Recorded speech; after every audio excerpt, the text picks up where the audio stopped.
Welcome to Lair the Alchemist, where we discuss all things heavy metal and hard rock. On today's episode, let's discuss Ratt's 1984 album, Out of the Cellar. I also have this on cassette, one of the few remaining cassettes that I still have. So I'm going to put that back there. I've mentioned in some of my other videos that I'm a big fan of what I call the first wave of 80s LA metal, glam metal, hair metal, if you want to call it that. I know a lot of people don't like the hair metal tag, but I'm a big fan of that stuff. I love the first few Ratt albums, first few Motley, Dokken, Quiet Riot albums.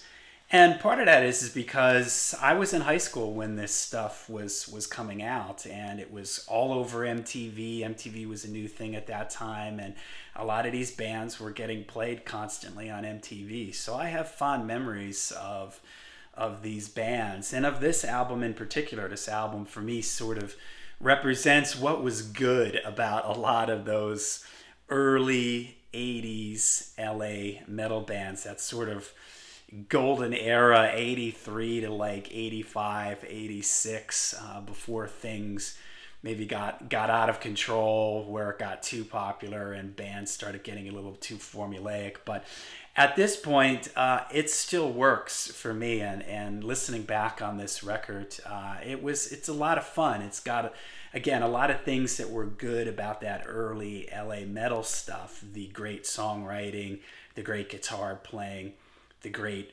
production on these records.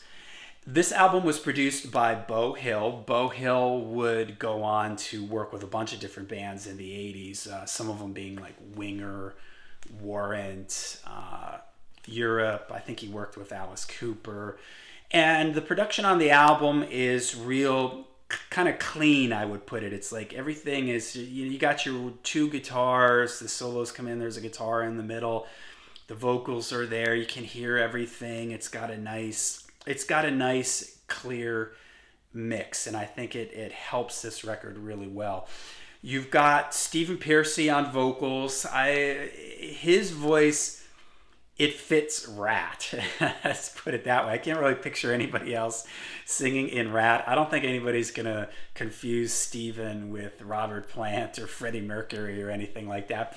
But for what this is, it works. He has sort of this sleazy like quality to his voice that I think fits the sound and the time frame really well. Warren DeMartini, Robin Crosby on guitar. Warren DeMartini is a great guitar player, very melodic. He's got the technique, but he also has the melodicism and sort of the bluesy element to his playing that helps these songs. Robin Crosby, sadly not with us anymore. He was also a great kind of counter to, they made a great team together. And what I love about the guitar playing in Ratt is the guitars are panned on this album very heavy left and right.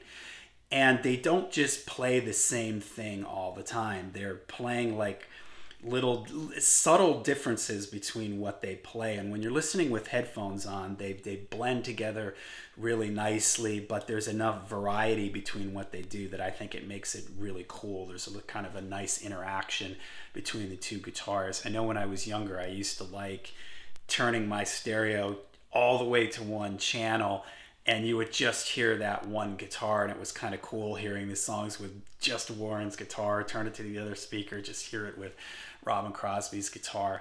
Bobby Blotzer on drums, Juan Crucier on bass. Juan is actually a really good bass player, and he has a lot of nice, interesting little bass lines that don't always just follow what the riff on the guitar is. He'll play some little fills and some little things that move around, and he also has a great background vocals. When you hear clips of the band live, you can hear his background vocals, and I think that's really cool.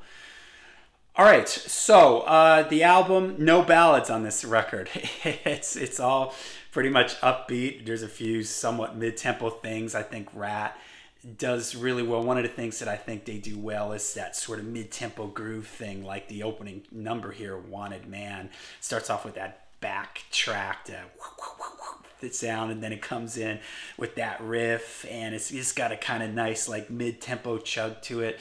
The other one that has that same feel is Back for More, and Back for More starts with that really cool acoustic guitar thing and those hits, bum bum bum ba, that awesome acoustic guitar things, and then when it sort of kicks in, it's got that mid-tempo chug. And what I like in Back for More is when the verse comes in, Juan Crucier is doing like, it's almost like a funky kind of bass line where he's sort of like popping like a funk bass line.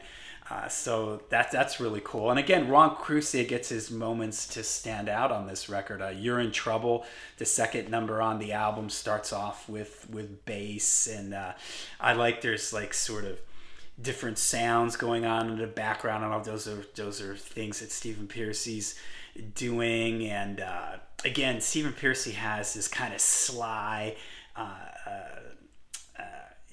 sleazy type vocal, and the way he comes in with You're in Trouble, I think his voice just sounds really great on that one.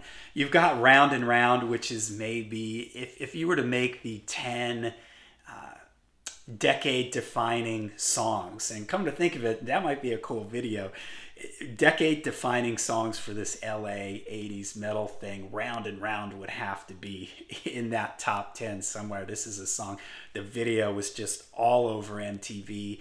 This was the era where these videos really catapulted these bands to stardom. The radio station where I grew up at the time wasn't really playing stuff like this, so these bands blew up big, really mostly because of MTV. And Round is one of those songs, yeah, maybe I've heard it too many times, but hey, it's fun. When it comes on the radio, I crank it up, I sing along. It's got a super catchy chorus to it and everything. The guitar playing's great, and the main riff is sort of classic, so it's a fun song. In Your Direction, She Wants Money, these are all, again, that sort of faster, up-tempo type of thing. Again, there's no ballads on this. I always liked Lack of Communication. I like the chorus in that, lack of communication, lack of back off. And it's got a cool sort of chugging riff, which would kind of become like a down-tuned like chugging riff, would kind of like a signature of Ratt. They would explore that more like on You're in Love on the next record, Invasion of Your Privacy. So signature thing there. Again, the guitars sound great on this. I love when they're chugging down low. The Morning After, I'm Insane, Scene of the Crime. These are more just fast, 3.5 minute. I mentioned that earlier. Most of you, the Scene of the Crime is actually the longest song on the record. It clocks in, I think, at like exactly 5 minutes. But all these songs, they sort of get in. You get to your core, verse, chorus. It's not, there aren't any long extended solos or big sections to these songs. They're all pretty straightforward, but it's fun, and it sort of reminds me of what was cool and for me special about this era, that really Sunset Strip. I have a fascination with the whole early LA Sunset Strip thing. I love hearing these bands talk about what it was like back then. I remember I visited LA in 91, and I had a chance to walk up and down the Sunset Strip, and this is right before grunge had dropped. This is still right at the peak of hair metal. It was like early 91, and it was like a heavy metal Mardi Gras. You walked up and down, there was the Rainbow, there was Gazzari's, there was Ricky Rackman's, what was that called, the Cat House, and they were just all literally within like two or three blocks of each other, and it was every guy. The street was just packed. Every guy on the street looked like he had his hair teased out like he was in a band. They probably were. The flyers on the telephone poles and everything. It was just like what you read about, and it was just a really awesome experience. And I'm glad I got to experience it, because again, I have sort of a fondness for that early LA metal stuff. I just think it's a lot of fun, and this album sort of captures that fun without getting too silly, where I think, unfortunately, as the 80s wore on, it got a little silly. I was never a big fan of like Poison and that side of it. I always liked this had the riffs, it's had a little bit of some minor key slightly darker sounding things. It had the heavy riffs and the great guitar playing and everything. So that's why I think this appealed to me a little bit more. So one of my favorites from this era. All right, let me know in the comments what you guys think of this album. Do you remember when this came out? What were your opinions on it when all this came out? If you're in my age group, this probably might have affected you more than if you were a little bit older. You might sort of look on some of this stuff like, this is just silly or whatever. But for me, high school, MTV, this stuff, hey, it brings back fond memories. So let me know in the comments down below what you guys think of Rat's Out of the Cellar. Make sure you hit like and subscribe. Go over to the Facebook page, Lair the Alchemist on Facebook. Also, I have a Twitch channel that I'll be putting a link for down below. Twitch is where I'm going to be doing some live streaming, where I'm going to be playing bass, talking metal, just basically hanging out. So I will put the Lair of the Alchemist Twitch channel in the description down below. So please check that out. Follow me over there. More on that coming soon. And until we see you again, make sure you stay heavy, stay metal.